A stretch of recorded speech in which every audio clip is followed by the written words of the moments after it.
నమో తస్స భగవతో అర్హతో సమ్మా సంబుద్ధస్స. ఇంతకుముందు మనము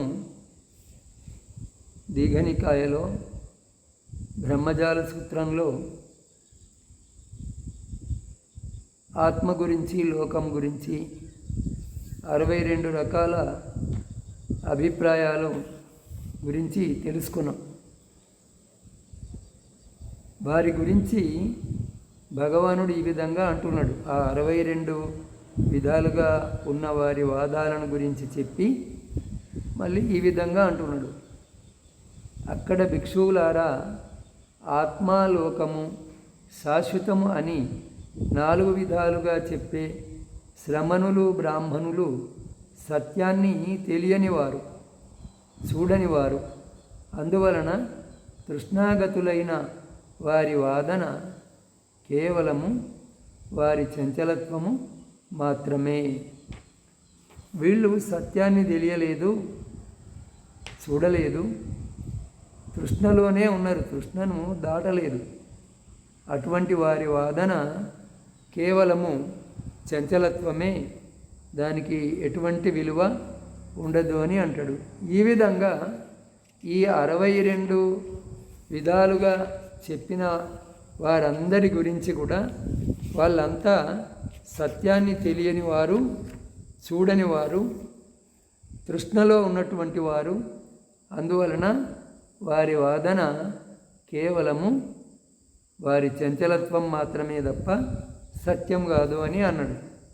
ఇంకా స్పర్శ కారణంగా దృష్టులు, ఈ 62 రకాల వేరువేరు దృష్టులు ఎందువల్ల ఏర్పడ్డాయి అనేది చెబుతూ, భిక్షువులారా, అక్కడ ఆత్మ లోకం యొక్క శాశ్వతత్వం గురించి 4 విధాలుగా చెప్పే శాశ్వతవాదులైన శ్రమణ బ్రాహ్మణులు ఇంద్రియానుభూతి కారణంగానే అలా చెబుతారు.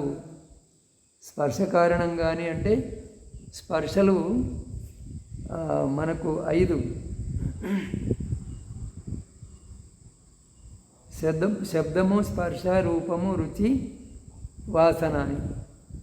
ఈ 5 స్పర్శల కారణంగానే, అంటే వారి ఇంద్రియానుభూతుల కారణంగానే వాళ్ళు ఆ విధంగా చెబుతున్నారు. ఆ ఇంద్రియాలను దాటిపోయిన వారు కాదు అని అంటూ ఉన్నాడు.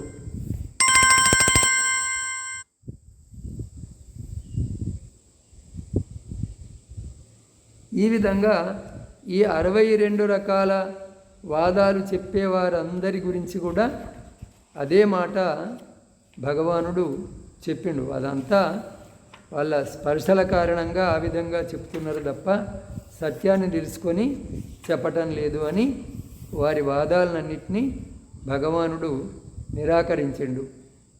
అక్కడ భిక్షువులారా, ఆత్మాలోకం యొక్క శాశ్వతత్వం గురించి 4 విధాలుగా చెప్పే శాశ్వతవాదులైన శ్రమణ బ్రాహ్మణులకు స్పర్శ లేకుండా అలాంటి అనుభవము కలగదు. అంటే స్పర్శ లేకుండా అలాంటి అనుభవము కలిగే అవకాశము లేదు అని బుద్ధుడు చెప్తూ ఉన్నాడు. ఇంతకుముందేమో స్పర్శ కారణంగానే అలాంటి అనుభవము కలిగింది అన్నాడు. మళ్ళీ ఏం చెప్తున్నాడు?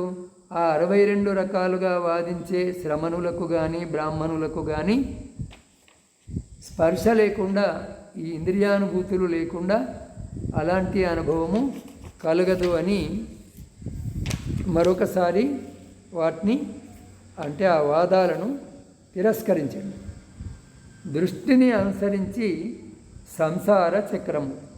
అక్కడ భిక్షువులారా, ఆత్మాలోకము శాశ్వతము అని 4 విధాలుగా చెప్పే శాశ్వతవాదులైన శ్రమణులు, బ్రాహ్మణులు,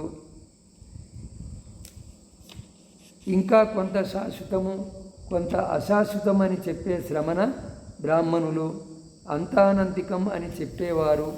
ఈ విధంగా ఇదివరకు మనం చెప్పుకున్న ఆ లిస్ట్ అంతా ఇస్తాడు ఇక్కడ. 62 విధాలుగా వీళ్ళందరూ చెప్పేవన్నీ కూడా 6 ఆయతన స్పర్శల వలన కలిగిన అనుభూతితో చెప్పబడినవే. అంటే 5 జ్ఞానేంద్రియాలు, మనస్సు, వీటి అనుభూతితో చెప్పబడినవే ఈ వాదాలన్నీ కూడా అని అంటూ ఉన్నాడు. ఆ వేదన కారణంగా, వేదన అంటే ఇప్పుడు స్పర్శ వల్ల వేదన, ఇంద్రియాల వల్ల స్పర్శ, స్పర్శ వల్ల వేదన. ఆ వేదనతోనే వీళ్ళు ఇవన్నీ 62 రకాలుగా చెప్పడం జరిగింది అని అన్నాడు. ఆ వేదన కారణంగా తృష్ణ కారణంగా పట్టుకోవటం ఉపాదానం. సుఖానుభూతి కలిగినప్పుడు ప్రాణి దాని యందు తృష్ణను కలిగి ఉంటాడు. తృష్ణ కారణంగా దాన్ని గట్టిగా పట్టుకుంటాడు. తృష్ణ అంటే మళ్ళీ మళ్ళీ దాన్ని అనుభవించాలనే కోరిక. ఆ కోరిక కారణంగా దాన్ని పట్టుకుంటాడు. పట్టుకోవటం వల్ల భవం ఏర్పడుతుంది, అంటే మళ్ళీ పుట్టడానికి అనువైన స్థితి. భవం వల్ల జన్మ ఏర్పడుతుంది. జన్మ వల్ల జర అంటే వృద్ధాప్యము, మరణము, శోకము, తర్వాత విలాపము అంటే బిగ్గరగా ఏడవటం, దుఃఖము, దౌర్మనస్యం అంటే అసంతోషము, ఆయాసము, ఇవి అన్నీ కలుగుతాయి. సంసార చక్రాన్ని వెనుకకు తిప్పటం.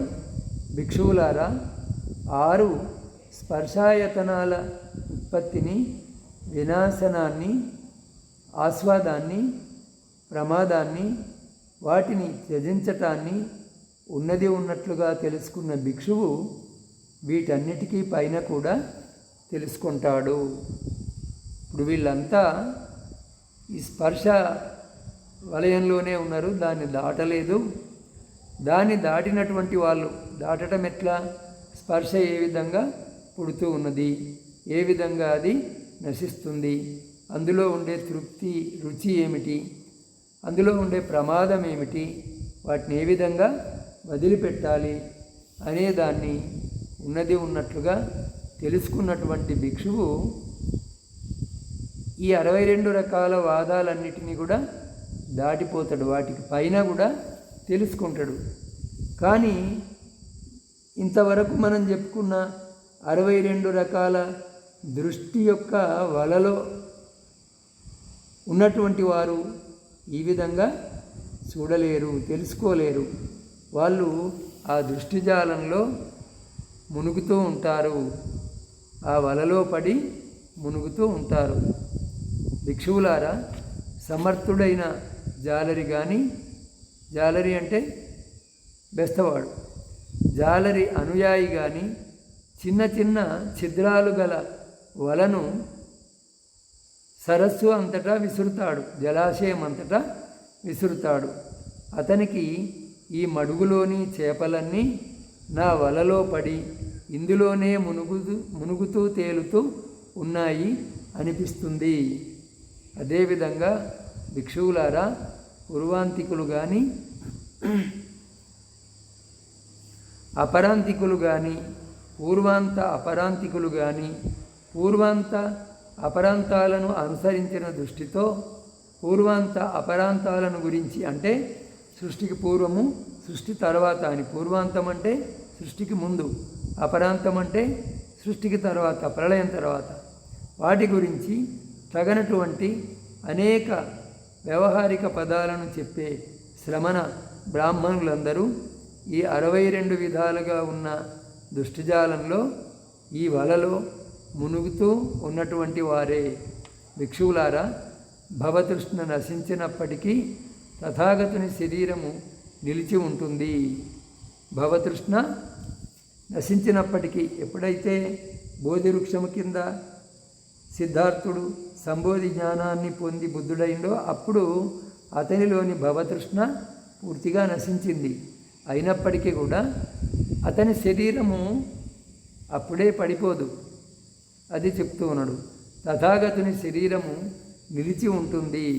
శరీరం నిలిచి ఉన్నంత వరకు దేవమానవులు అతన్ని చూడగలుగుతారు. శరీరము పడిపోయి జీవన ప్రవాహం ఆగిపోయిన తర్వాత తథాగతుణ్ణి దేవతలు కానీ మానవులు కానీ చూడలేరు. తథాగతుని రూపకాయాన్ని మాత్రమే, రూపకాయం అంటే శరీరం ఉన్నంత వరకు మాత్రమే ఈ లోకము, ఈ దేవతలు కానీ మానవులు కానీ అతన్ని చూడగలుగుతారు. ఆ శరీరం పడిపోయి జీవన ప్రవాహం ఆగిపోయిన తర్వాత, శరీరము నిర్జీవమైన తర్వాత తథాగతుణ్ణి ఇంకా ఎవరూ చూడలేరు. ఎందుకంటే అది నిర్వచనానికి అందదు. అందుకే చనిపోయిన తర్వాత తథాగతుడు ఉంటాడా అని అంటే అదే అవ్యాకృతము, అది చెప్పదగనిది అన్నాడు బుద్ధుడు. ఉండడా అంటే అదే విధంగా అన్నాడు. ఎన్ని విధాల ప్రశ్నించినా అవ్యాకృతమనే అన్నాడు. ఎందుకంటే మాటల వల్ల నిర్వచించడానికి తగినటువంటి వస్తువు ఏది అక్కడ ఉండదు. స్థూల రూపంలో కానీ సూక్ష్మ రూపంలో కానీ ఏమీ ఉండదు. తథాగతుడు వాటన్నిటికీ అతీతుడు కాబట్టి ఏ నిర్వచనానికి అందడు. కాబట్టి అతని గురించి ఏమీ చెప్పడానికి వీలు కాదు అని.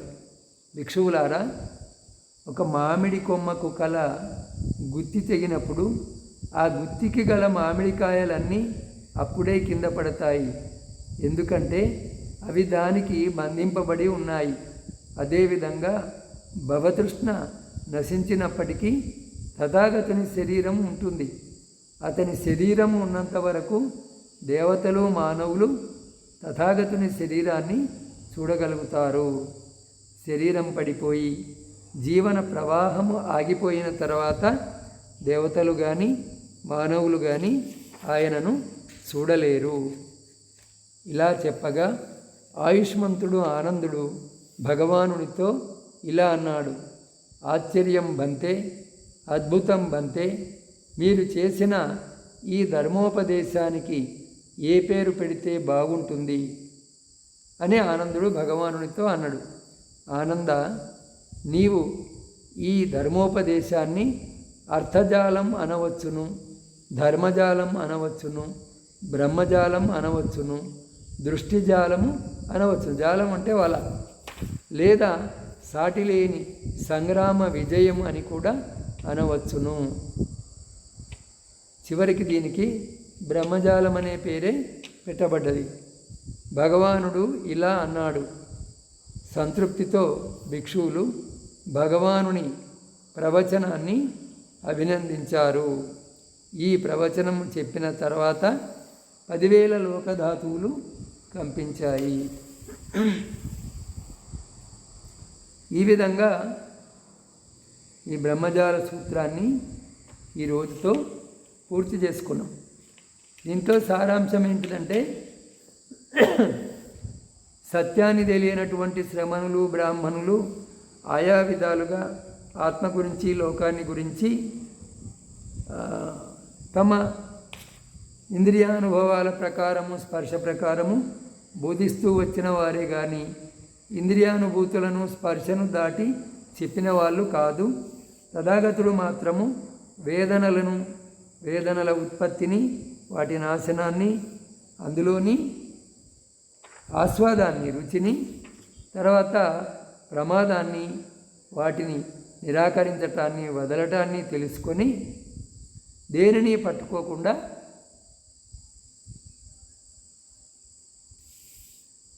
ఉపాదానం లేనటువంటి ముక్తిని పొందిండు.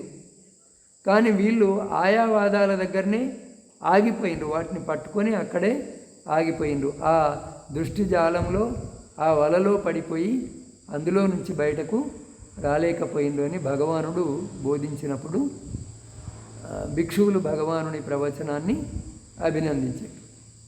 ఇది దీఘనికాయలో మొదటి సూత్రము, బ్రహ్మజాల సూత్రం. ఇక్కడికి ఈరోజు చాలు.